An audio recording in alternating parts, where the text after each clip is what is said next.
Congrats. Kasi pag nag-mic ako eh, marinig nila. Ang tawag dito. Huwag na ulitin ha. Pero yung pinag-phone mo ako ng ganito. Huwag mo ulit ng ganyan ha. Malang bayad dito, alam nyo na yung number ng Gcash ko ha. Ang bago ako number. Kailangan nilang alam nyo. Sa inyo ha. Mayo kayo magpakarami ha. Maraming. At isa pa. Ano ba? Ayoko marinig nila eh. Hindi narinig nila mangungutang ako sa inyo. Magputihin mo na, kilala na magkikilala ko naman na... Tanggal ko itong centerpiece. Wala kayo. Kaya kung nag-away kayo, hindi ako tumutuklo sa away niyo eh. Kahit sabi, mag-away dalawa, ganito, ulol, layaan niyo yan.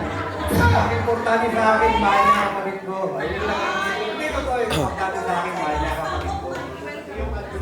Ay, hindi, welcome sa akin yung lagi. Welcome to, pasok ang pusa ko. Marami pera na dyan eh. Hindi, welcome sa akin lagi ito, kaya nga pinaglalaban ko rin ito eh. Ayun na lang, basta congrats sa inyo. Pakalaman nila.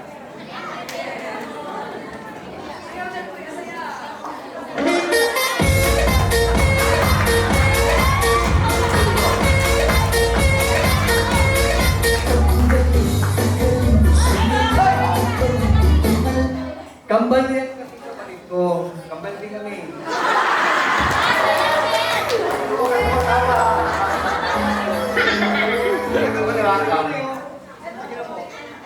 Diyan ka lang mag-aalis hanggang di ka na ba? Diyan ka lang mag-aalis. Anyway, person kayo. English ako Tagalog eh. Kaya, anyway, first and foremost, salamat po sa lahat ng umattend. Iba ho dito, galing pa ng malayo lugar, tawing dagat pa yata yung parito. Lagi na ba't ako walang kuya? Thank you po sa lahat, no? I will take my time to thank you all kasi number one sa family ni G, no? Tinanggap niyo yung kapatid ko while nandun siya buong puso, no? Walang pag-aalinlangan, tingin ko nga, lahat kayo ka-close niya eh, no? Tama ba? Oh. May mga familiar faces dito, tulad nila kuya, na nakikita natin. Salamat sa inyo, no? Bihira po kasi yung tumatanggap ng buong puso, no? Salamat po at sa mga susunod pa ng mga events in life, sana nakasuporta po kayo sa kanila. Ganun po, no? Salamat. And then sa newlywed po, number one kay Gian. Si Gian po, nung mga panahon na hindi pa sila, nananalangin po ako sa mga kapatid ko, no? Para sa akin, as a kuya, no? Kasi alam niyo naman po, hindi ko na ikikwento sa inyo, na kami po medyo iba po yung struggle namin magkakapatid eh. No? Ako po yung pangalawa, ito po yung panganay namin, napaka-pogi, no?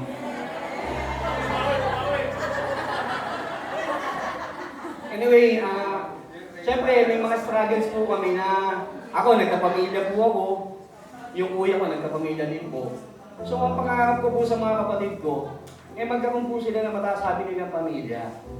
Thank you Lord, binigay niyo po si Gian sa kanya. Thank you po Lord, binigay niyo po si Gian sa kanya. Kasi hindi na po ako malulungkot mga hamba na pagdating ng panahon, mag-isa na po siya. Kasi sa kategorya ng status ng gender niya, alam naman po natin, nakakaliwan sa kanila, wala akong kasama sa pagtanda. Tama po ba?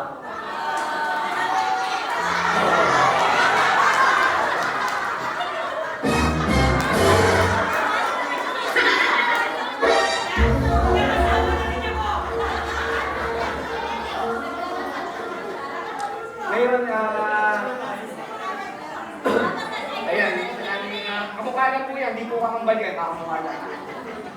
Anyway, sasagarin ko na po yung pagkakataon na to. No? Si baby po, dito naman po tayo kay baby. Si baby po, ayun nga, nanalangin ako, nauna pa siyang nagpakasal sa atin, ano? Nauna pa po sa ating magkakulo ng isang pamilya, nandiyan po si Yuan, yung anak nila, napakaganda.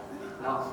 Ang dalangin ko na lang po, Siyempre, sa kabila po ng mga estado na to, hindi ko, binubuklod po tayo ng pagmamahal dito. Hindi po ng reliyon, ng kahit na ano, kahit ano yung gender nyo. Basta, ang kumakatawan sa akin pagmamahal, dire-diretso lang po. No? Tama po ba? Oo. Ngayon, madami sana akong sasabihin, kaso lang si Father, inunahan ako doon sa mga word. Oo. Tapos anyway, gawin natin sentro yung Panginoon, tulad ng nabanggit na kanina.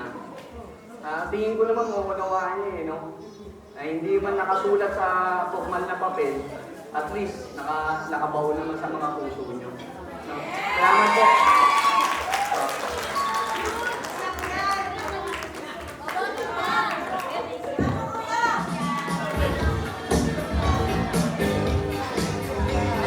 Thank you very much to the supportive family of the